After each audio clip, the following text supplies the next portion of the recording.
Hi, everyone, and welcome to the Dance Teacher Pep Talk. I am your host, Amanda, and I am so glad you are here. This is a space for dance teachers and anyone interested in teaching dance who is looking for motivation and fresh ideas. As teachers, we spend our days motivating and giving pep talks to our students, and now this podcast is a pep talk just for you. We hope that it helps to ignite new ideas and even work through some deep dance related thoughts before you head into the studio. Thank you for your support, and now let's get into today's episode. Hi, everybody, and welcome to today's episode of Dance Teacher Pep Talk. Today, I am going to just record this episode and see how it goes. I'm hoping to do it in one take, so I am curious to see how this is going to go, because usually I do take the time to edit every episode and to go through every episode. But as you can tell from today's title, this is a busy season. And when we're in a busy season, I just try to do what I can and when I can. And so this episode is inspired by the busy season. And I figured if I'm busy and so many other dance teachers are busy at this time too, this episode might inspire us about how to bring some more special qualities to our days as dance teachers in the busy season. So today I'm just going to be going through a list of things that I do during this busy season to really give back to myself and also to work a little bit more efficiently, because being busy, we don't have a whole lot of time to dedicate to everything.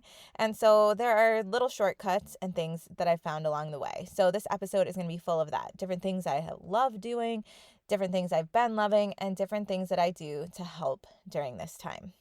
So I am in the midst of competition season right now. As I mentioned before in a previous episode, I'm also in the process of moving. So things are just a little bit all over the place right now. And something that is really, really important to me during no matter how busy I am is meditation. And a lot of the time I hear people say like, well, I don't have time to meditate. But I really do feel that those who say that probably need meditation the most. And, meditation isn't something that we need to dedicate a huge chunk of time to every day. There are meditations out there that you can do for 5 minutes, meditations for 3 minutes, 10 minutes. You could even just set a timer on your phone for 1 minute of silent time so that you can just take a breath. And I really like doing meditations that are guided. I really do want to challenge myself to start doing more silent meditations, but I find that is difficult for me right now. So I like using guided meditation because it kind of gives me a process. It gives me something to focus on, especially when my mind maybe starts wandering.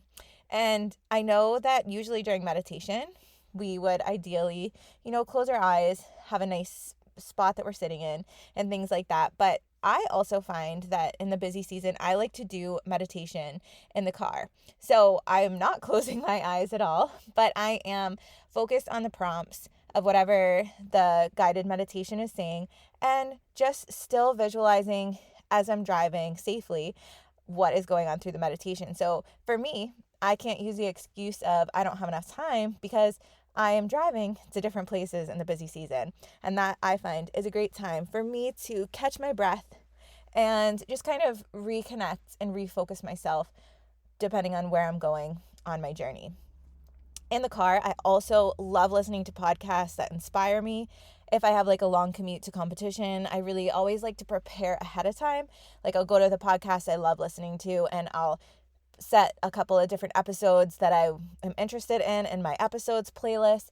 And so that way it's really easy for me when I'm heading to the competition or leaving the competition, I can just play that. And it really helps to inspire me and give me some fresh ideas and some fresh thoughts as I'm heading in to an event.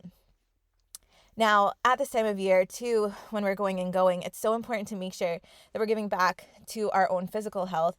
And for me, hydration is key. I have found there are those competition days where I will just start getting like such a headache and I wonder why. And a lot of the time it's because maybe I haven't had enough water to drink. And so making sure that we're heading into these events really prepared and, with water or whatever it is that you like to have ahead of time is so helpful. And so I even go as far as also adding electrolytes at times. Coconut water can be really good, and even adding lemon to my water to make it interesting. But really, for me, when I'm hydrating more, I can feel a little bit clearer in my head. And so definitely recommend hydration.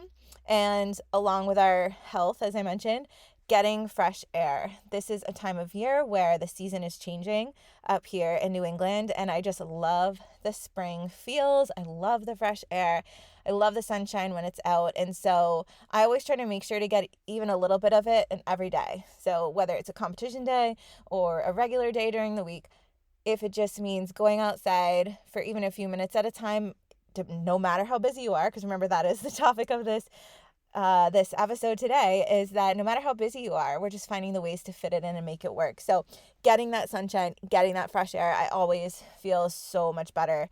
So much better, especially on competition days when you have such a long day and you're like there starting first thing in the morning and then you don't even leave until, well after the sun has set. I just think it's so important to get out there if you can.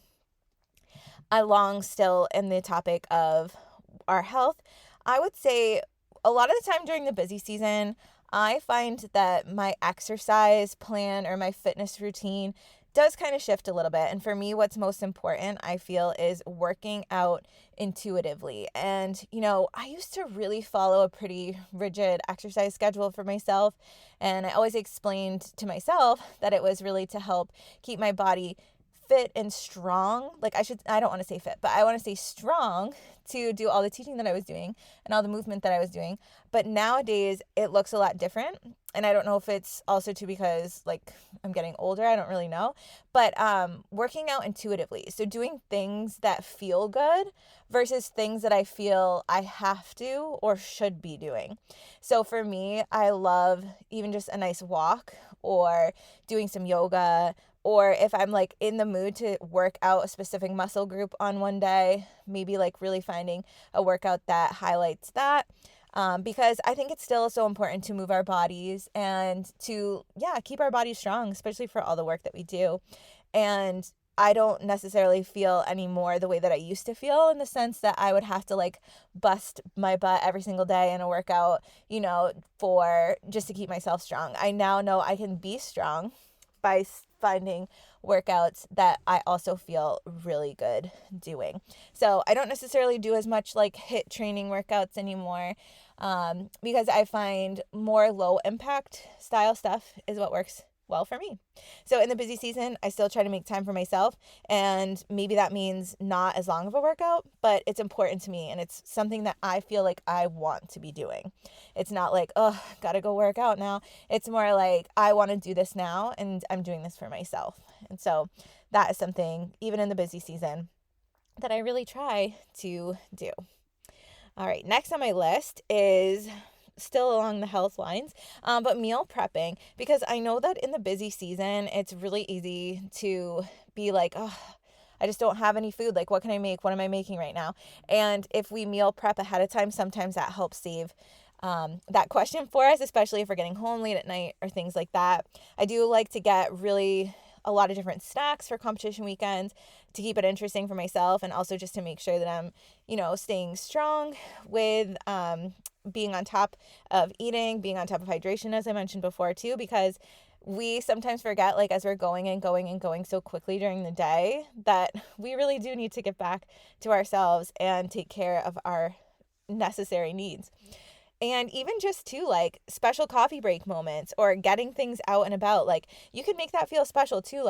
If you're gonna, get a special lunch or a dinner, and maybe you're gonna pick up a really nice coffee or tea that you enjoy. I think during the busy season, that is another awesome idea too, because you could be driving here and there and everywhere. Maybe you didn't have time to make coffee at home, but you really want to have that special something. So grabbing it out and planning for that ahead of time, that you're going to grab a coffee or something special on your way. Now, I should have mentioned this sort of more around the area where we talked about meditation, but another thing that I love during the busy season is still keeping up with my journaling, because I think it's so important for me, no matter how busy it is, to process through or to write down different ideas, thoughts, and feelings that I'm having. And in the busy season, sometimes that might look like not necessarily pulling a journal out, but maybe I'm pulling out my phone and using my notes app in my phone, because maybe I have a break at an event and I'm sitting in the car for a little bit just to get some fresh air, and I happen to go to my car maybe for a snack or something like that. I can pull out my journal there and write some notes. And it's really funny too and interesting because, during comp season, there's so many inspiring things that we see and so many different ideas. And so, it's kind of like it re-sparks a lot for me and inspires me. And so I always want to make sure that in my journaling that I don't forget about those things, because my thoughts are really, brewing. And sometimes I even think up ideas for the following season when we're still in the midst of the current season. And, still talking along the lines of competition season, I know that's kind of where a lot of this is going as the busy season. I like to, during the busy season, wear things that makes me feel good. Like, when you feel good, you are good. Like, there's just a good feeling about it. And I like to dress for comfort, but I definitely also want to make sure that I'm presentable. And back in the day, I definitely used to really dress up, do the whole dress up thing for competition days. And, I love that. I think there's a great professional quality to that. But for me, at this time in my life, it doesn't necessarily work. So for me, it's more important that I have a really good pair of sneakers that are going to get me through the day on my feet. And I love wearing, like studio merch or stuff like that to represent and also just to feel comfortable. I think that is so important on these long competition days, that you are wearing something that makes you feel good. And even too, that could apply to your teaching nights as well. Making sure that when you leave the house, like, you feel good in the clothes that you're wearing, you feel good about how you're put together, so that when you do go to teach, it's not like, oh, this shirt is so itchy, why did I wear this today? Or like, oh, these leggings, the waistband is really bothering me today. Like, just putting on things that feel good for you, I think makes such a difference. And talking about classes too, during this season, my prep work for classes looks a lot different during the busy season, because a lot of the time I don't have as much time to prep. So for me, sometimes during that morning, whether it's my workout, my meditation, or my journaling, or whatever it is that I'm doing, sometimes ideas or inspiration will pop in for the night ahead that I want to make sure that I include. So like, maybe it's an idea for a warm up, or maybe it's an idea for a progression across the floor. At this time of year too, I feel like I work more spontaneously, because I have a really good like structure and like blueprint, if you will, of what the class should be by this time. So it's not like I'm trying to reinvent the class every single week, but I'm just adding layers upon it. It's also a busy time for me with recital choreography. So it's class structure looks a little different. So my prep work for classes is not as time heavy as maybe it is in the beginning of the year while I'm getting a handle on my classes. But working spontaneously at this time of year is like also really helpful for me, because I feel that, I have the structure in my warm up, I have the structure in my classes that I've already set out in the beginning of the year. So now I can really sit back and see how the dancers are doing with it, what they're needing more support on. And sometimes in the moment, inspiration just hits and I'm like, oh, you know what? I noticed this during warm up. We're going to focus on this. Or even, I noticed in our competition critiques this weekend, we had a lot of this comment come up. We're going to focus on this today a little bit, and just kind of really trying to be more in the current reality of what is happening versus, preparing ahead for so much in advance. So it's just what is in front of me and working with that.